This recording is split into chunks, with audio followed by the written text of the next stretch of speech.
Баршаңызға сәлем. Бүгін мен сіздермен мини бауырсақтардың рецептісімен бөлісемін. Өте дәмді, ауызда еритін мини бауырсақтар дайындаймыз.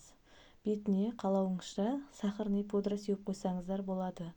Ол үшін бізге сгущенка және бір жұмыртқа, бір чайный қасық қопсытқышымызда салып, бір масса болғанша жақсылап араластырып аламыз. Араласқан массамыздың үстіне ұнымызды салып, қолға жабыспайтын жұмсақ қамыр илейтін боламыз.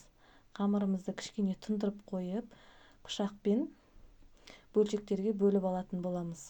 Бөлінген бөлшектерімізді кішкене осылай созып алып, мини бауырсақтарымызды кесіп аламыз.